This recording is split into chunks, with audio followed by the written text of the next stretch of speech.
আসসালামু আলাইকুম। নতুন আরেকটা ব্লগ নিয়ে চলে আসলাম। এই তো আজকে আমার ভাইয়ের ছেলে আসবে, তাই আমি সকাল সকালে রান্নাঘরে চলে আসলাম রান্না করার জন্য। তো ও আবার দুপুরেই চলে যাবে। আর এদিক থেকে আমি কবুতর রান্না করব আর গরুর গোশত রান্না করব। মা আমার ছেলের জন্য কিছু খাবার দাবার পাঠিয়েছে, কারণ আসলে মায়েদের কখনো দায়িত্ব শেষ হয় না। বিয়ের পরে দেখা যায় মেয়েদের দায়িত্ব শেষ হয়ে যায়, কিন্তু মায়েদের দায়িত্ব আজীবন থেকে যায়।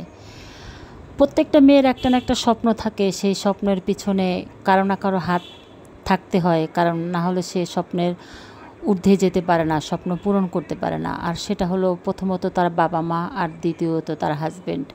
তো মেয়েরা বিয়ের পরে দেখা যায় হাজব্যান্ড যদি সাপোর্ট না করে, তাহলে কোনোভাবেই সম্ভব হয় না সে স্বপ্ন পূরণ করবে।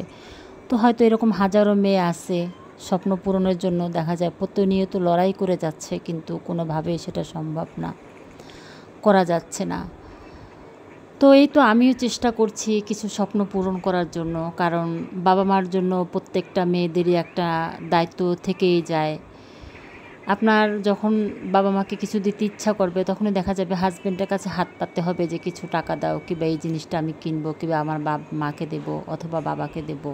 কিন্তু আপনার নিজের উপার্জন করা যদি কিছু টাকা পয়সা দিয়ে আপনি কিনতে চান, সেই জিনিসটা আপনি মনের আনন্দে কিনতে পারবেন, যেটার জন্য কারো কাছে হাত পাততে হবে না। তাই প্রত্যেকটা হাজব্যান্ডেরই দরকার যে তারা স্ত্রীকে সাপোর্ট দেওয়া, যে তুমি হয়তো বাইরে গিয়ে কিছু করতে পারো না, তুমি ঘরে বসে কিছু করো, আমি তোমার পাশে আছি। এই জিনিসটা যদি হাজব্যান্ডরা বলে, তাহলে কিন্তু মনের একটা শান্তি পাওয়া যায় যে না, আমার হাজব্যান্ড হয়তো আমাকে অর্থ দিয়ে সাহায্য করতে পারে না, কিন্তু সে আমাকে সান্ত্বনা দিয়ে, সে আমাকে সাপোর্ট দিয়ে সাহায্য করছে। মাঝে মাঝে ভীষণ খারাপ লাগে যখন অন্যদের দেখি তার বাবা মাকে গিফট করছে, কিংবা তাদের বাবা মার পছন্দের জিনিস কিনে দিচ্ছে। তখন খুব খারাপ লাগে যে আমি যদি দিতে পারতাম, কিংবা আমি যদি এটা আমার বাবা মার জন্য করতে পারতাম, কিন্তু সেটা না, সম্ভব হয় না। তখন নিজেকে নিজে সান্ত্বনা দেই যে না থাক, ইনশাল্লাহ একদিন পারবো। তাই আমিও চেষ্টা করছি প্রতিনিয়ত কিছু না কিছু করার। দেখি আল্লাহ কোন পর্যন্ত নিয়ে থাকায়।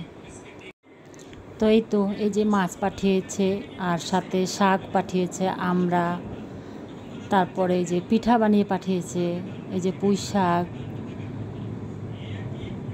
ডিম, আমার বাচ্চার জন্য মুরগির ডিম পাঠিয়েছে। এখন বলেন, আমরা যদি দায়িত্ব থেকে বের হয়ে যাই, দায়িত্ব পালন না করি, তাহলে সেটা কি মনে কষ্ট লাগে না যে আমার মা আমার জন্য এত কিছু করার চেষ্টা করছে আমার বাচ্চার জন্য, আর আমি তার জন্য কিছুই করতে পারছি না। তো এই তো শাকটা নিয়ে আসলো, ভাবলাম যে ফ্রেশ আছে শাকটা, তো সেটা রান্না করে ফেলি। তো সেটাও রান্না করে নিচ্ছি। সবাই ভালো থাকবেন, আর আমার বাবা মার জন্য দোয়া করবেন, আমাদের জন্য দোয়া করবেন। আসসালামু আলাইকুম, আল্লাহ হাফেজ।